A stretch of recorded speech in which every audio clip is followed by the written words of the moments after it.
대림절 첫 번째 주일입니다. 대림절은 우리 주님이 이 땅 가운데 빛으로 오신 그 성탄을 기다리는 주간이고요.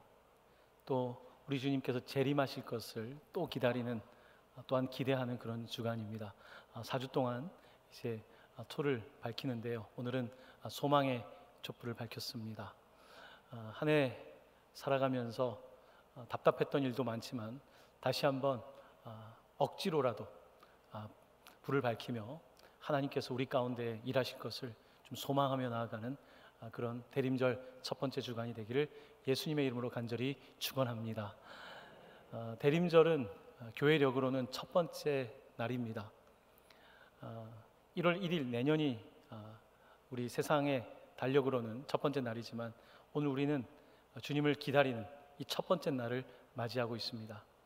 여러분, 한 해를 준비하면서 이 대림절을 지나가면서 특별히 우리는 좀 먼저 준비하면 좋을 것 같습니다. 믿는 사람들이 먼저 하나님 마음을 깨닫고 2022년도에는 하나님께서 어떤 일들을 행하실까 좀 기대하는 마음으로 대림절 기간을 지나가면서 연말 분주한 시간이 아니라 하나님의 음성을 더 세미하게 듣는 그런 복된 주간, 매일매일의 삶을 살아가시기를 예수님의 이름으로 다시 한번 간절히 축원합니다. 네, 오늘 이제 그동안 가스펠 프로젝트로 구약 성경을 저희들이 2년 동안 창세기부터 배워왔습니다. 이제 39번째 책인 말라기입니다. 오늘과 다음 주 말라기 이 39번째 책을 통해서 하나님께서 구약 시대에 주시는 마지막 말씀에 같이 좀 귀를 기울여 보고자 합니다. 말라기 이후에 400년 동안 우리 주님이 오실 때까지 암흑기라고 부릅니다. 침묵의 시기라고 말합니다. 더 이상 선지자도 없습니다. 더 이상 기록된 말씀도 없습니다. 그 400년 그 침묵의 시기에 들어가기 전 마지막 선지자 말라기를 통해서 하나님께서는 우리에게 정말 하고 싶은 말씀이 있습니다. 이제 하나님은 더 이상 말씀하지 않을 겁니다. 400년 동안 그 하나님은 뭘 말씀하실까에 대해서 좀 귀를 기울여 보기를 원합니다. 이스라엘은 바벨론에게 멸망하고 나서 이제 그곳에 잡혀간 사람들이 많았습니다. 그리고 제국이 바뀌고 페르시아 제국이 세워지게 되고, 페르시아 제국은 인도부터 유럽까지 굉장히 넓은 제국이었습니다. 그들은 각 나라를 다스리기 위해서 각 민족들이 일정한 신앙의 자유를 가질 수 있는 그런 혜택을 주었습니다. 그래서 유대인들이 돌아오게 되었고, 그리고 그곳에서 무너진 성전을 재건하여 솔로몬 성전보다는 너무 형편없지만 스룹바벨 성전이라는 것을 세웠습니다. 그리고 나서 느헤미야가 또 돌아가서 무너진 성벽을 재건하게 되고, 에스라 같은 사람을 통해서 그들에게 영적인 분발을 하는 영적인 지도력을 발휘했었습니다. 자, 그렇지만 예루살렘에서는 이제 또 일상이 된 겁니다. 뭔가 변화가 있을 것 같지만 또 일상으로 돌아가면 어떻습니까? 또 느슨해지기 시작하고 하나님으로부터 멀어지기 시작하고 이런 상황들이 다시 반복되기 시작했습니다. 하나님은 학개, 스가랴, 말라기, 우리 구약 성경에 나와 있는 마지막 세 권이죠. 학개, 스가랴, 말라기를 통해서 그 마지막 시대에 말씀하셨는데요. 말라기는 그 이름의 뜻이 우리가 마지막 책이니까 기억하기가 좋죠. 끝말자처럼 생각해서 말라기, 마지막 책이야. 그런데 우리 한자가 아니지 않습니까? 말라기라고 하는 뜻은요, My messenger, 나의 대언자, 나의 전달자라고 하는 뜻을 가지고 있습니다. 하나님의 그 마음을 전달하는 My messenger, 말라기가 하나님의 말씀을 그 시대에 대언하였고 오늘 우리에게도 전해주고 있는 것입니다. 자, 오늘 말라기를 통해서 하나님께 주시는 말씀의 큰 주제는 오늘 설교의 타이틀과 같습니다. 내가 너희를 사랑하였노라. 내가 너희를 사랑하였노라. 이것이 말라기의 중요한 주제입니다. 내가 너희를 사랑하였노라. 근데 여러분 잘 생각해 보십시오. 내가 너희를 사랑한다, 내가 너희를 사랑하였노라, 좀 어감이 다르지 않습니까?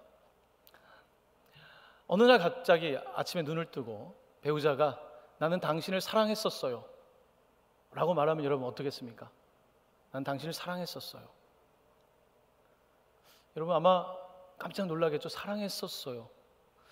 하나님께서는 오늘 이스라엘 향해서 내가 너희들을 사랑했었다, 그래서 더 이상 사랑하지 않는다라는 말씀을 하려는 것이 아니라 내가 너희들을 정말 사랑했었다, 그런데 지금 내가 너무 사랑하기 힘들다, 이 말씀을 하려고 하시는 것입니다. 사랑했지만 더 이상 사랑하기 어려운, 하지만 여전히 사랑해야 되는 하나님의 속성, 하나님은 사랑이시니까 바로 그 하나님도 스스로가 이 충돌되는 지점에 서 있는 것이고, 그런 가운데서 말라기를 통하여 말씀하고 있는 것입니다. 하나님께서는 내가 너희를 사랑했었다라고 말씀하실 때 이스라엘은 이렇게 반응을 합니다. 2절인데요. 주께서 어떻게 우리를 사랑하셨나이까? 하나님께서 내가 너희를 사랑하였노라 하는데 주께서 어떻게 우리를 사랑하셨습니까? 라고 항변합니다. 여러분, 이런 식의 방식으로 계속해서 말라기는 이어집니다. 내가 너희들한테 이렇게 했다, 근데 너희들은 이렇게 했다.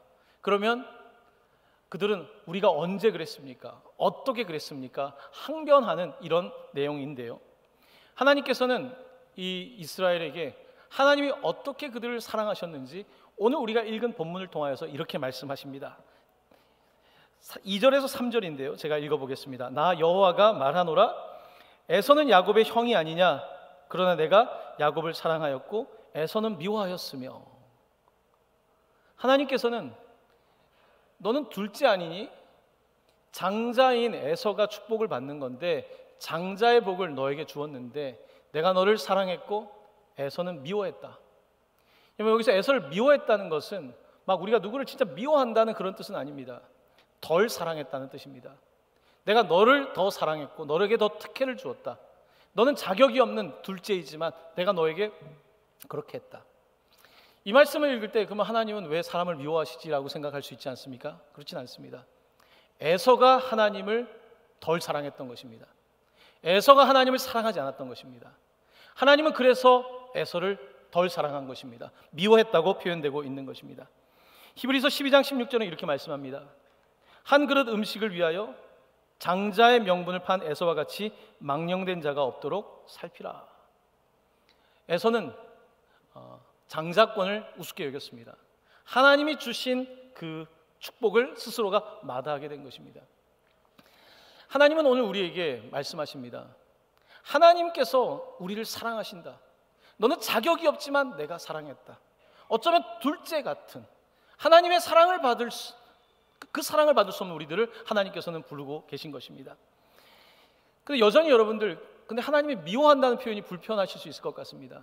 이 의미를 조금 더 명확하게 하기 위해서 예수님께서 하셨던 말씀입니다. 한 구절을 읽겠습니다.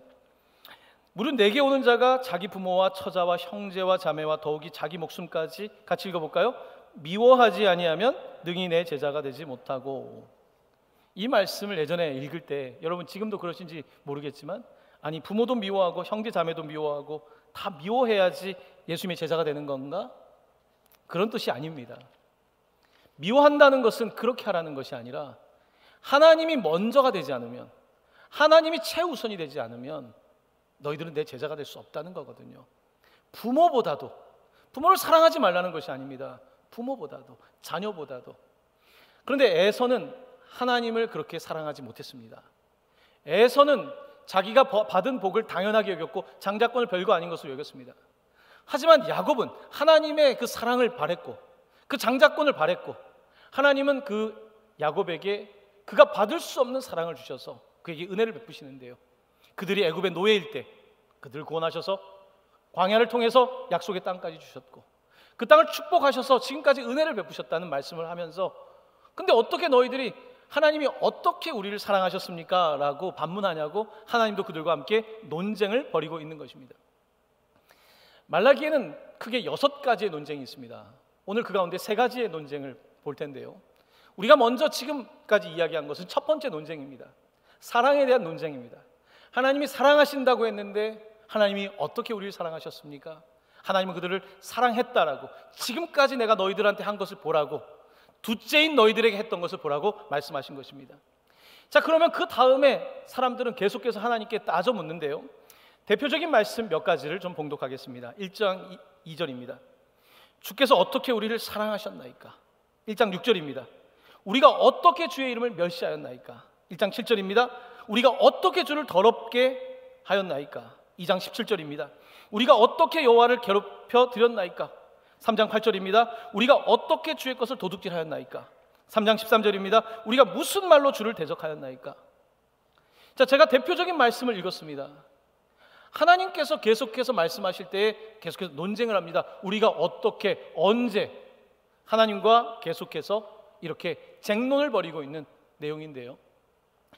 여러분도 누구와 논쟁을 할 때가 있지 않습니까? 부부끼리도 논쟁을 할 수 있고, 자녀와도 논쟁을 하고, 직장에서도 혹은 친구와도 논쟁을 하게 됩니다. 논쟁을 하다 보면 어떤 일이 벌어지냐면 평행선을 그린다는 것을 느끼게 될 겁니다. 이 사람이 하는 얘기와 또 내가 하는 이야기가 달라요. 왜 그럴까요? 사람은 선택적 기억력을 갖고 있기 때문입니다. 우리는 내 기억이 맞다고 생각해요. 하지만 상대방은 또 다른 기억을 가지고 있어요. 선택적 기억력을 가지고 있기 때문에 서로 이야기를 하다 보면 나는 이 얘기를 하지만 저 사람은 또 다른 이야기를 하는 거예요. 자기 자신을 못 보기 때문에, 그래서 내가 가지고 있는 기억이 맞다라고 과신을 하고 있는 것입니다. 예전에 그런 이야기를 들었습니다. 또 신학생이었는데 제가 이제 학교에서 가르칠 때 자기는 어린 시절에 어머니가 그렇게 나에게 상처 주는 말을 많이 했는데 지금까지 어머니가 나에게 미안하다는 말을 하지 않은 것에 대해서 정말 화가 난다는 거예요. 자, 그런데 어느 날 그 이야기를 용기를 내서 꺼냈다는 거예요. 엄마, 그때 왜 그랬어? 엄마는 기억조차 못한다는 거예요. 여러분, 그러면 얼마나 화가 납니까? 왜 기억도 못할까라고 생각하지만 내가 기억하는 것과 엄마가 기억하는 게 다른 거예요. 여러분, 주변에 있는 사람들과 이야기해보면요, 나는 어린 시절에 나를 이렇게 생각했는데 주변 사람들은 나를 다르게 기억합니다. 기억이라고 하는 것은 그렇게 객관적이지 않습니다. 선택적 기억을 갖고 있는 거예요. 자, 선택적 기억을 갖고 있는 이유가 뭘까요? 그러면 그 이유는 우리가 자기중심적이고 이기적이기 때문에 그렇습니다. 나는 나 중심적으로 이기적으로 사건을 바라보고 그렇게 기억을 하는 것입니다. 그래서 상대방과 이야기하다 보면 내가 가지고 있는 기억이 맞다고 주장하고 상대방도 자기의 말이 맞다고 하는데 둘 다 각각 선택적 기억을 가지고 있기 때문에 평행선의 논쟁을 벌이고 있는 것입니다. 그렇다면 하나님은 어떠실까요? 하나님은 이기적인 분이 아니라 이타적인 분이시죠. 하나님은 우리의 기억들을 바라보시면서 하나님께서는 그것들을 전지전능하시니까 온전한 기억을 가지고 계십니다. 하나님은 그 사건들을 온전하게 기억하고 있는데 우리는 그것을 일부를 기억해서 특별히 섭섭한 것을 기억하죠. 특별히 내가 상처 입었던 것을 기억하죠. 그러면서 하나님께 묻습니다. 언제 어떻게 사랑하셨습니까? 하나님 언제 우리에게 그렇게 하셨습니까? 하나님의 입장에서는 안타까운 거죠. 내가 너희들을 이렇게 사랑했는데, 하나님이 세상을 이처럼 사랑했는데 우리는 뭐라고 말하냐면 하나님이 어떻게 우리를 사랑하셨습니까? 라고 말하고 있는 거예요. 모든 인간관계의 갈등도 여기에 있습니다. 하나님과의 그런 평행선도 여기에 있는 것입니다. 그렇습니다. 오늘 이스라엘은 하나님의 사랑에 대해서 잊고 있습니다. 하나님이 사랑하신 건 있고 하나님이 우리에게 주지 않은 것에 대한 불평이 있습니다. 하나님, 우리 언제까지 이렇게 고생해야 됩니까? 우리가 하나님의 선택받은 백성인데 왜 우리는 다른 민족보다 잘 살지 못합니까? 인간적으로 생각했을 때 섭섭한 마음 이해됩니다. 하지만 하나님이 생각하는 것을 생각하지 못하고 섭소한 자기 기억과 자기의 생각에 머물러 있는 이스라엘의 모습을 볼 수가 있는 것입니다. 자, 이제 두 번째 논쟁으로 이어지게 됩니다. 두 번째 논쟁은 성전과 제사에 관한 것, 다시 말하면 예배에 관한 논쟁입니다. 하나님은 그들의 예배를 문제 삼으십니다. 1장 6절 말씀을 제가 봉독하겠습니다. 내 이름을 멸시하는 제사장들아, 나 만군의 여호와가 너희에게 이르기를 아들은 그 아버지를, 종은 그 주인을 공경하나니 내가 아버지일진데 나를 공경함이 어디 있느냐? 내가 주인일진데 나를 두려워함이 어디 있느냐? 하나, 함께 읽겠습니다. 너희는 이르기를 우리가 어떻게 주의 이름을 멸시하였나이까 하는도다. 이 기억이 다른 거예요. 하나님께서는 너희들이 나를 공경하지 않는다, 아버지한테도 그렇게 대하지 않는다, 상전한테도 그렇게 대하지 않는데 하늘에 계신 아버지를 대하는 것이, 하나님은 안타까운 마음에 말씀하시지만 그들은 언제 어떻게 우리가 하나님을 멸시했습니까? 라고 말하고 있는 것입니다. 그 당시에 이제 다시 성전이 서고 성벽도 서고 나름대로 이제 어떤 유대인들의 일상적인 예배로 회복이 되긴 했습니다. 근데 시간이 지나가니까 너무 똑같은 거예요. 여러분도 예배에 좀 위기가 올 때가 있지 않습니까? 예배 가도 똑같은 것 같고 뭐 달라지나 이런 마음이 들 때 있지 않습니까? 당시에 이스라엘이 그런 상황을 경험하게 된 것입니다. 그들의 위기가 찾아왔는데요, 근데 그들은 그 위기를 감지하지 못했습니다. 왜냐하면 예전에는 정말 대놓고 우상 숭배했거든요, 이스라엘이. 자, 그런데 이제는 돌아와서는 대놓고 우상 숭배는 안 합니다. 나름대로 절기도 지키고 안식일도 지키려고 하고 하나님께 뭐 양도 뭐 소제도 드리고 합니다. 그러다 보니까 이들이 우리는 예배하고 있다라고 생각하는 거예요. 여러분, 근데 진짜 위기는 뭡니까? 차라리 우상 숭배를 하면 내가 죄를 짓고 있다는 걸 아는데 예배를 드리고 있으니까 예배를 잘못 드리는 죄를 범하고 있다는 사실을 놓치고 있는 것입니다. 정말 문제는 내가 차라리 예배를 안 하면 내가 예배가 무너졌구나, 나 하나님을 떠났구나라는 것을 깨닫는데 내가 와서 지금 예배를 드리고 있으니까, 내가 현재 앉아 있으니까 내가 지금 예배를 제대로 드리고 있는지 드리고 있지 않은지를 잘 깨닫지를 못하는 것입니다. 사람들은 우리는 안식일을 지켰다고 말합니다. 나 주님께 예배 드렸다고 말합니다. 근데 하나님은 아니라는 거예요. 너희들이 안식일을 제대로 지키지 않았다는 거예요. 너희들의 예배가 무너져 있다라고 말하는 거예요. 언제 우리가 그렇게 했습니까? 그때 하나님께서는 분명한 구체적인 증거를 주십니다. 너희들이 나에게 더러운 떡을 드렸다. 하나님이 정한 방법대로 떡을 드린 것이 아니라 너희들이 마음대로, 너희들이 눈먼 희생제물을 가져왔다. 흠이 없는 것을 가져야 돼. 눈먼 희생제물을 가져왔고, 병든 것을 가져왔고, 저는 것을 가져왔고, 심지어 작물 훔친 것을 가져왔고, 흠 있는 것을 가져왔다. 하나님 말씀하시는 거예요. 충격적인 거죠. 그 당시의 사람들은요, 유통기간이 끝나가는 것들을 갖다가 하나님께 드린 거예요. 폐기 처분해야 될 것들을 드린 거예요. 심지어 다른 데서 불의한 제물로 얻은 것을 갖다 드린 거예요. 하나님께 그렇게 드려놓고서 제사를 드렸다는 거예요. 드린 건 맞죠. 하나님께서는 오늘 근데 너희들이 나를 이렇게 페르시아의 왕만큼도 취급하지 않냐? 라고 반문하고 있는 것입니다. 여러분, 오늘 우리의 예배에 이런 위험이 도사리고 있습니다. 오늘 우리는 예배를 드리면서 나 예배 드렸는데요, 주일날 1시간 예배 드렸는데요, 나 헌금도 드렸는데요, 저는 나름대로 이렇게 했는데요 라고 말합니다. 하나님이 보실 때는 그럼 어떨까요? 하나님이 보실 때, 사람은 볼 수가 없지만 하나님이 보실 때 나의 예배는 어떨까? 정말 내가 하나님이 원하는 예배를 드리고 있는가? 혹 내가 내 편의대로 예배를 드리면서 내가 조건을 걸지 않았습니까? 나는 최소한의 시간을 드리겠다, 나는 최소의 비용으로 드리겠다, 나도 모르게 정해놓은 기준이 있는 거예요. 그래 놓고서 나는 하나님께 예배했다라고 말하는 거죠. 나는 오늘 찬양을 섬겼다, 나는 오늘 이렇게 교회에서 봉사했다. 하지만 하나님께서는 그 봉사와 우리의 헌신을 바라보시면서 인간적으로 보는 것 이상으로 보고 계신 거예요. 정말로 드리고 있는가? 정말로 예배하고 있는가? 묻고 있는 것입니다. 여러분, 우리의 위기는 여기에 있습니다.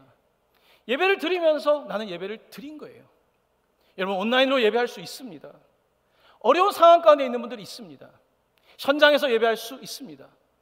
하지만 우리의 예배가 하나님 보시기에 어떤가? 이 질문 앞에 서야 되는 것입니다. 나는 정말 하나님께 흠이 없는 예배를 드리고 있는가? 아니면 유통기간 지난 것을 드리고 있는가? 폐기 처분해야 될 걸 드리고 있는가? 하나님이 받기에 뭐한 것을 드리고 있는 거 아닌가? 여러분, 하나님은 이 예배를 싫어하십니다. 말라기에 나중에 가면 하나님 말씀하십니다. 제발 문 좀 닫아서 사람들 못 오게 해라. 제발 사람들이 오는 것이 힘들다. 여러분, 부모가 자식이 억지로 부모님을 공경하러 명절에 찾아보면 어떻습니까? 자식 위해서 오라는 거예요. 부모님은 그 오는 거 원하지 않습니다. 너 그 마음 가지고 나한테 오면 내가 기쁘겠니? 자식 생색내는데, 여러분, 우리 생색내라고 하나님이 존재하는 건 아니지 않습니까? 나의 생색내기 위해서, 나의 종교 생활을 위해서 하나님이 존재하는 건 아니거든요. 주객이 전도된 것이죠. 당시 말라기 당시의 사람들은 우리가 예배합니다, 우리는 하나님께 하고 있습니다 라고 하면서 지키고 있는데요 라고 말하고 있는 거예요. 하나님은 내가 그 예배를 받아들이기가 너무 어렵다고 말씀하고 있는 것입니다. 여러분, 놀랍게 서구 사회는요, 유럽이나 미국은 인구 통계를 조사하면 많은 사람들은 자신들이 기독교인이라고 동그라미를 칩니다. 자, 그런데 그들은 과연, 그들의 많은 사람들은 정말 예배를 할까요? 종교의 분류상에는 기독교인이지만 정말로 어떻게 예배할까요? 주일 예배 잘 드리고 있을까요? 그들은 정말로 하나님께 드리고 있을까요? 여러분, 이미 유럽의 교회는 문화적인 기독교가 된 지 오래됐습니다. 나는 그냥 할아버지 할머니가 기독교였으니까 기독교인 거예요.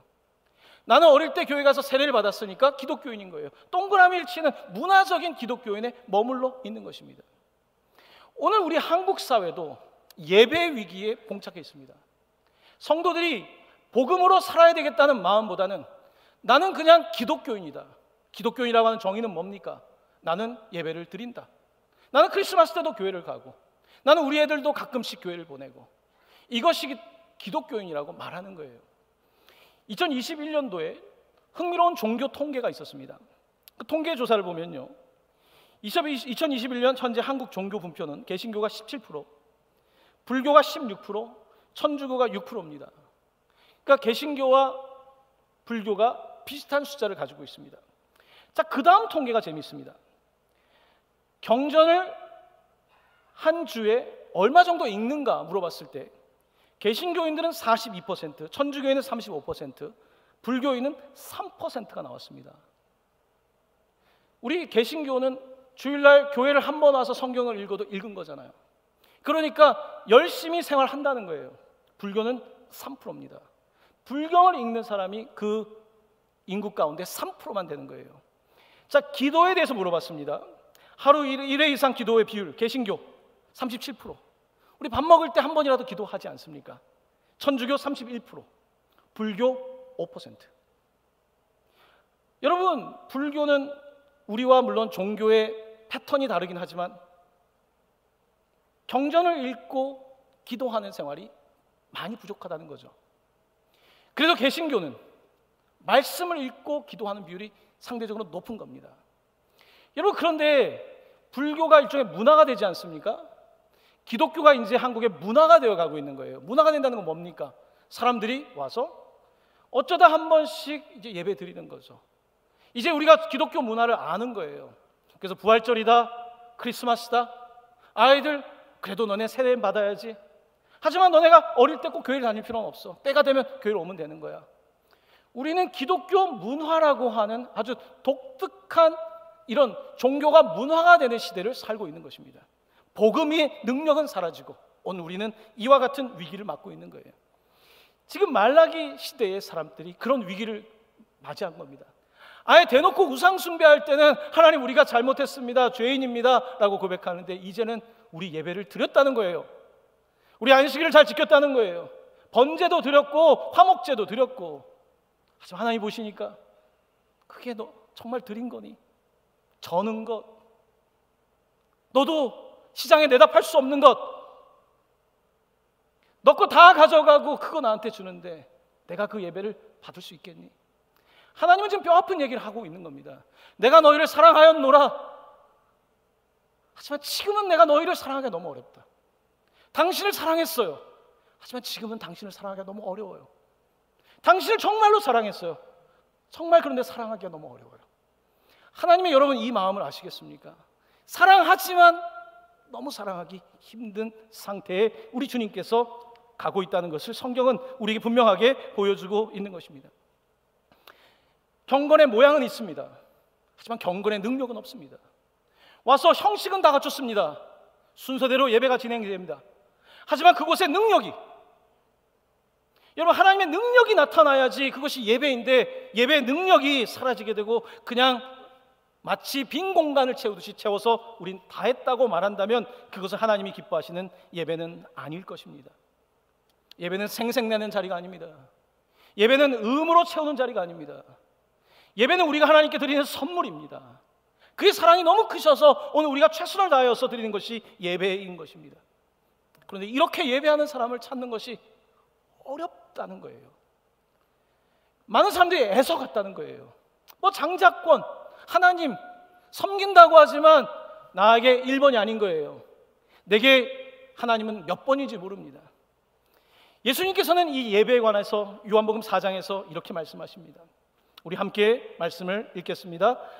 아버지께 참되게 예배하는 자들은 영과 진리로 예배할 때가 오나니 곧 이때라. 아버지께서는 자기에게 이렇게 예배하는 자들을 찾으시느니라. 하나님은 영이시니 예배하는 자가 영과 진리로 예배할지니라. 아멘.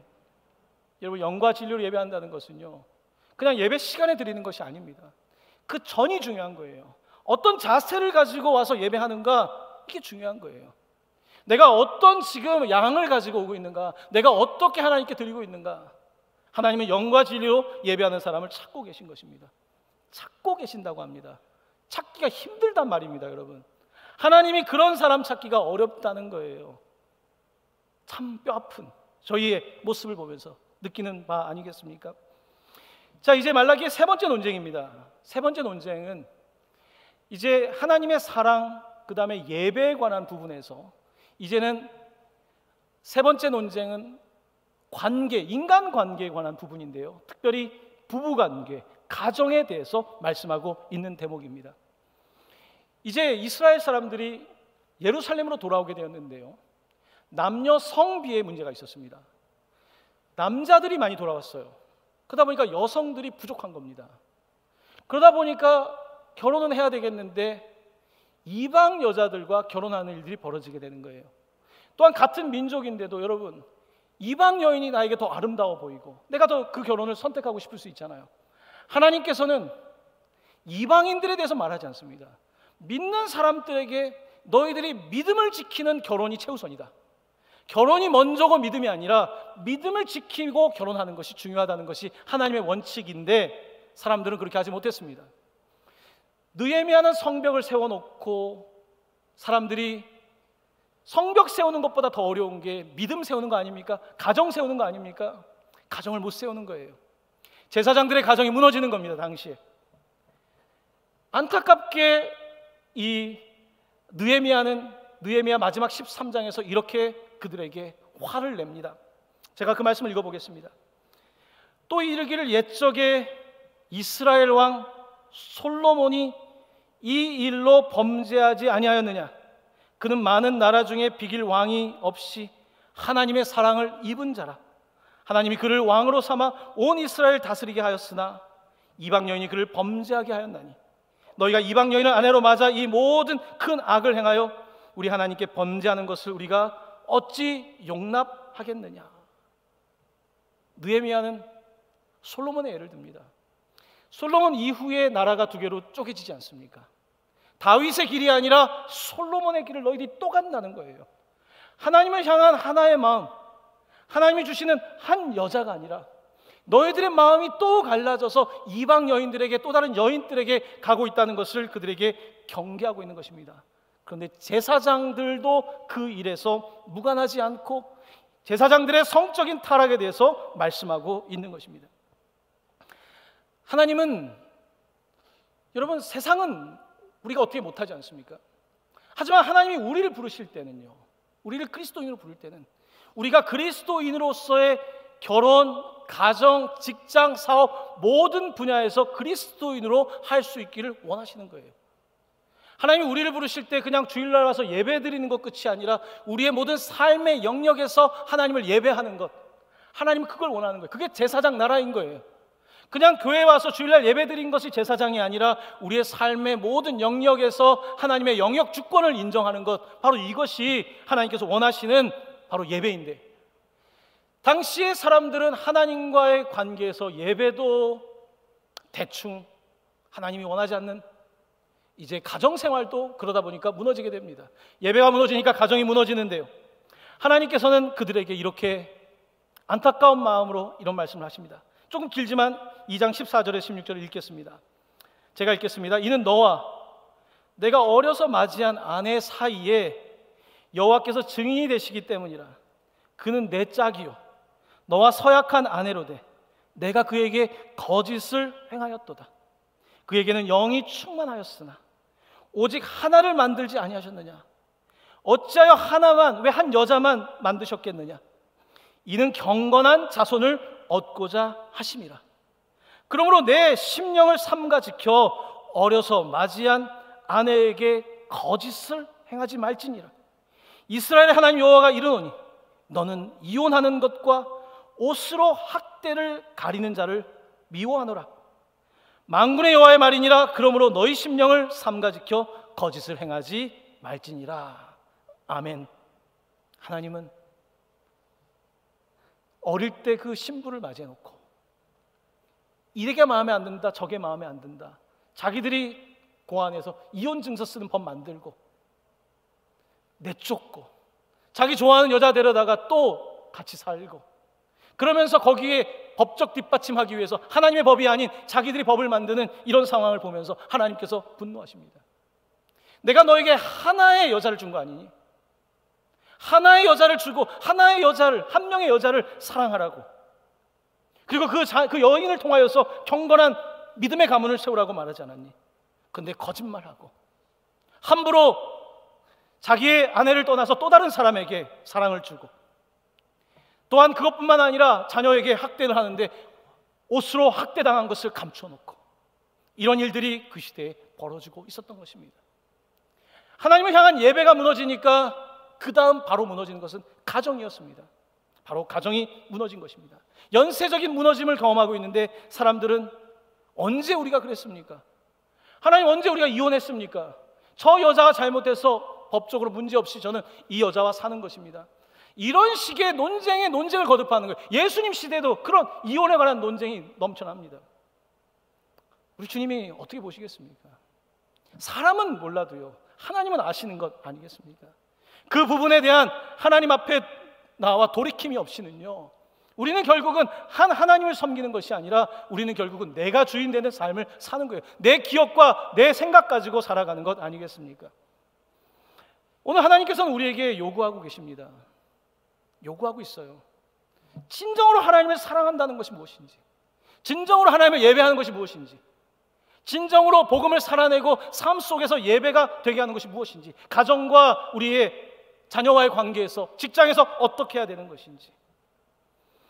여러분, 저는 이 교회 담임 목사로서 저는 성도님들이 교회 생활에 매여 있으면 안 된다고 생각하는 사람입니다. 여러분, 교회는 매여 있는 것이 아닙니다. 우리가 교회에 와서 예배드리지만 사실 우리가 복음대로 살아내야 될 것은 여러분의 가정과 직장과 사업 아닙니까? 이곳에서 계속 있어야 되는 것이 아니에요. 이곳은 중심을 잡아주는 거예요. 하나님께 예배하는 것, 그리고 내일도 그 예배 능력 가지고 사는 것, 그 다음날도 예배 능력 갖고 사는 것. 그런데 그렇게 살기엔 내가 너무 약하니까 새벽에 와서도 기도하는 거 아닙니까? 내가 할 수 있다면 가정에서 예배하면 되는 거예요, 사실은. 하지만 안 되니까 수요일날도 와서 부르짖는 겁니다. 금요일도 부르짖는 거예요. 내 스스로 안 되니까 하는 거예요. 그래서 우리가 예배가 있는 거 아닙니까? 오늘 그렇지만 우리가 진정으로 이 예배 능력을 살아내야 될 곳은요, 사실 세상입니다. 마태복음 25장에서 예수님께서 마지막 날에 양과 염소를 오른쪽 왼쪽에 구별하는 이야기가 들립니다. 한쪽에 오른쪽에는 착한 사람들, 천국에 갈 사람들, 또 한쪽에는 지옥에 가야 될 사람들을 말씀하십니다. 그때 먼저는 오른쪽에 있는 사람들에게 말씀하시고 두 번째 있는 염소가 될 사람들에게 이렇게 말씀하십니다. 내가 줄일 때에 너희가 먹을 것을 주지 아니하였고, 목마를 때에 마시게 하지 아니하였고, 나그네 되었을 때에 영접하지 아니하였고, 헐벗었을 때에 옷 입히지 아니하였고, 병들었을 때와 옥에 갇혔을 때에 돌보지 아니하였느니라 하시니. 이들이 이해를 못하는 거예요. 제가 언제 그랬습니까? 주님, 제가 예배 잘했는데요, 제가 꼬박꼬박 안식일 지켰는데요, 근데 주님께서 뭐라고 말씀하십니까? 그때 이렇게 보십시오. 그들이 이렇게 대답합니다. 그들도 대답하여 이르되 주여 우리가 어느 때에 주께서 줄이신 것이나 목마르신 것이나 나그네 되신 것이나 헐벗으신 것이나 병드신 것이나 옥에 갇히신 것을 보고 공양하지 아니하더이까. 말라기에 있던 사람들과 똑같이 답변합니다. 주님, 언제 우리가 그랬습니까?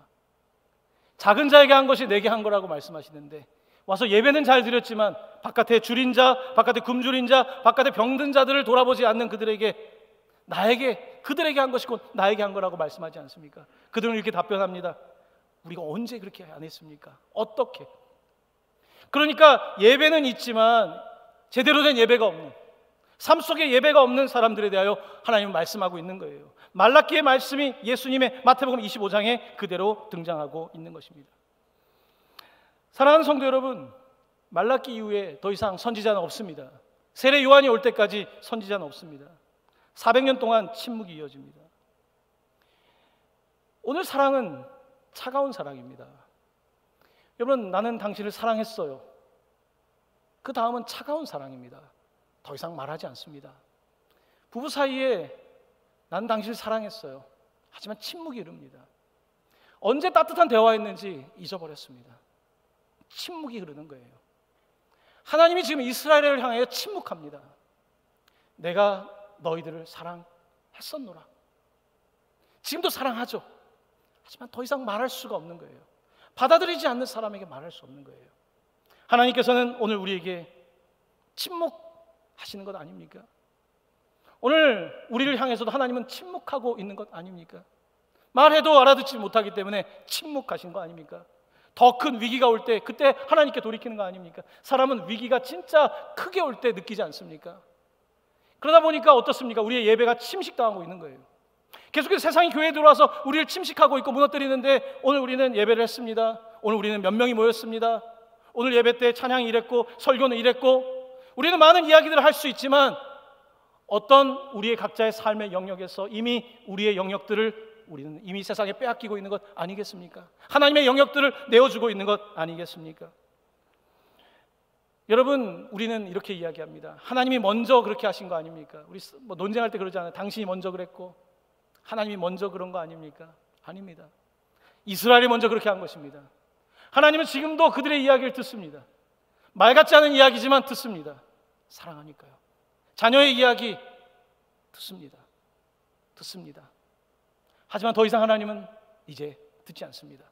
하나님은 400년 동안 침묵하십니다. 그리고 그들을 내버려 두십니다. 하나님의 가장 무서운 심판은 내버려 두는 것입니다. 로마서 1장은 가장 무서운 책입니다. 구약의 책보다 더 무서운 것이 로마서 1장입니다. 로마서 1장 28절입니다. 또한 그들이 마음에 하나님 두기를 싫어하며 하나님께서 그들을 그 상실한 마음대로 내버려 두사 합당하지 못한 일을 하게 하셨으니 하나님의 심판은 내버려 두는 것입니다. 내버려 두는 것. 남편이 이렇게 살던 저렇게 살던 내버려 두는 것. 아내가 이렇게 살던 저렇게 살던 내버려 두는 것. 자녀가 어떻게 살던 내버려 두는 것. 내버려 두는 것. 이것은 큰 아픔을 뜻하는 것입니다. 사랑하는 성도 여러분, 오늘 우리가 대림절 첫날입니다. 하나님 앞에서 오늘 우리를 돌아봐야 합니다. 예배 시간에 앉아있는 것이 다가 아닙니다. 예배 시간에 이 예배 영상을 와치하고 있는 것이 다가 아닙니다. 오늘 하나님 보시기에 내 예배는 어떤가? 난 정말 진심으로 하나님을 예배하고 있는가? 나는 중심으로 하나님을 사랑하고 있는가? 하나님께서는 우리에게 그 사랑을 원하고 계시는 것입니다. 오늘도 하나님께서는 영과 진리로 예배하는 사람을 찾고 있습니다. 하나님, 제가 그런 사람 되기를 원합니다. 오늘 여기 계신 분들이 그런 사람 되기를 원합니다. 하나님이 찾으시는 예배자 되기를 원합니다. 하나님, 예배가 회복되게 하여 주옵소서. 하나님과의 중심이 회복되게 하여 주옵소서. 하나님, 우리 가정이 회복되게 하여 주옵소서. 가정들마다 얼마나 어렵습니까? 우리가 물질 때문에 싸우고 자녀 때문에 싸우지만 정작 가장 중요한 것을 놓치고 있지 않습니까? 사랑하는 성도 여러분, 나는 이기적인 존재입니다. 내 마음대로 기억합니다. 선택적으로 살고 있습니다. 하나님은요, 너가 먼저 무릎 꿇어라. 너가 내려놔라. 상대방에게 말하기 전에 너가 내 앞에 먼저 무릎 꿇어라. 그 다음에는 하나님께서 변화의 마음을 주실 거다, 변화의 역사를 주실 것이다고 말씀하지 않습니까? 사랑하는 성도 여러분, 하나님께 무릎 꿇지 않는 자는 누구에게도 무릎 꿇지 않습니다. 누구에게도 그런 변화를 일으킬 수 없습니다. 하나님께 무릎 꿇는 자, 하나님을 섬기는 자, 하나님을 예배하는 자를 하나님께서는 복 주시는 줄로 믿습니다. 사랑하는 성도 여러분, 돌이키시고 회복하시고 2020년, 22년을 준비하면서 우리 가운데 섬세한 하나님 말씀에 듣고 응답하는 은혜가 있기를 예수님의 이름으로 간절히 축원합니다. 아멘. 이 시간 우리 함께 기도하겠습니다. 우리 잠시 하나님께 사죄의 기도를 드리기 원합니다. 하나님,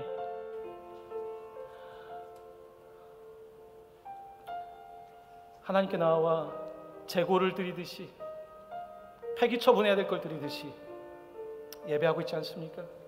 최소한의 시간을 드리려고 하고 최소의 비용을 드리려고 하고 내 거 다 챙기고 하나님을 말째로 섬기고 있는 우리의 모습을 하나님께 드립니다. 하나님은 여러분에게 많은 물질을 요구하는 것이 아닙니다.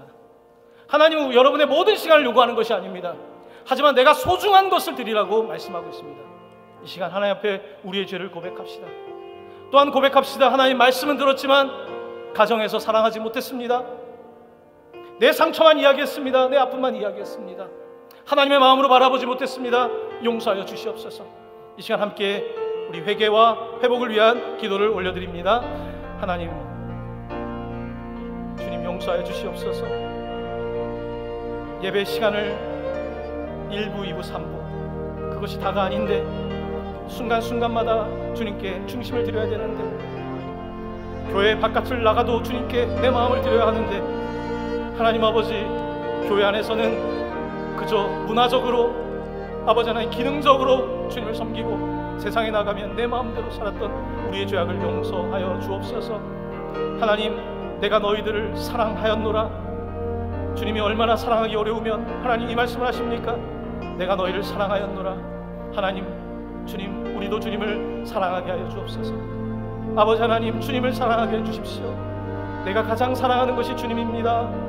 아버지 하나님, 우리의 삶이 끝나는 날 내가 주님을 그래도 사랑하려고 애썼습니다. 하나님 아버지, 사랑합니다. 주님, 그 고백을 하게 하여 주옵소서. 내 입술의 사랑의 고백이 아버지 하나님 더 깊어지게 하여 주시기를 원합니다. 주님, 기도합니다. 예배가 무너져 있지 않습니까? 하나님 아버지, 언제부터인가 우리는 예배의 형식을 중요히 여깁니다. 하지만 우리의 내용은 어디 있습니까? 아버지 하나님, 찬양할 때 진심으로 찬양하고 있습니까? 기도할 때 우리의 마음을 드립니까? 말씀을 들을 때에 아버지 하나님, 주여, 위대한 강연보다 더 하나님의 말씀에 더 귀를 기울이고 있습니까? 이 시간 주님, 우리를 돌아봅니다. 주님, 우리를 불쌍히 여주옵소서. 하나님, 가정의 회복을 위하여 기도합니다. 한국 사회의 가정들이 깨어졌습니다. 자녀들이 결혼에 대한 소망을 품지 않습니다. 자녀에 대한 소망이 사라졌습니다. 아버지 하나님, 전 세계에서 가장 먼저 사라질 아버지 하나님, 대한민국이라고 하는 이 오명을 뒤집어 쓰고 있습니다. 하나님 아버지, 돈 때문에, 아버지 하나님, 물질 때문에, 성공 때문에 하나님 앞에서 주님, 가정을 돌보지 못한 우리의 죄를 용서하여 주시기를 원합니다. 다시 예배하게 하여 주옵소서. 다시 회복시켜 주옵소서. 우리를 불쌍히 하여 주옵소서. 부부관계가 회복되게 하여 주옵소서. 아버지, 가정이 회복되게 하여 주옵소서. 아버지, 용서하게 하여 주옵소서. 주여, 우리를 불쌍히 해 주시고 가정마다 회복이 일어날 수 있게 하여 주옵시고, 내가 먼저 주님 앞에 무릎 꿇게 하여 주옵소서. 내가 달라지게 하여 주옵소서. 주님, 도와주시기를 원합니다. 인도하여 주시옵소서. 하나님 아버지, 오늘 말씀을 들으며 하나님께서 우리를 사랑하였노라, 하나님이 얼마나 우리를 사랑하기 어려우신지 다시 한번 생각합니다. 예배 드린다고 하면서 내가 이거 했으니까 나는 예배 드렸다, 나는 이런 봉사를 했다, 나는 이렇게 드렸다. 하나님, 내가 생각하는 최소의 시간으로, 내가 생각하는 최소의 비용으로 하나님을 섬기고 있는 것은 아닌지, 그러면서 하나님의 축복을 바라고 있는 것은 아닌지, 하나님, 이 시간 하나님께 우리의 죄를 고백합니다. 다시 예배가 회복되게 하여 주시옵소서. 다시 우리의 중심이 회복되게 하여 주시옵소서. 하나님, 한국교회가 많이 세상으로부터 침식을 당했습니다. 하나님, 거룩한 영역들을 빼앗기고 있습니다. 우리가 문화적인 그리스도인이 되었습니다. 하나님 아버지, 복음으로 살아내라고 하는 표대로 살지 못했습니다. 다시 복음으로 살아내게 하여 주시옵소서. 가정을 회복시켜 주시옵소서. 아버지, 부부관계를 회복시켜 주옵소서. 자녀와의 관계가 회복되게 하여 주옵소서. 다른 사람이 하는 것이 아니라 내가 예수 믿고 예수님을 중심으로 모시고 하나님 내가 먼저 시작하게 하여 주시옵소서. 예수님의 이름으로 기도드립니다. 아멘.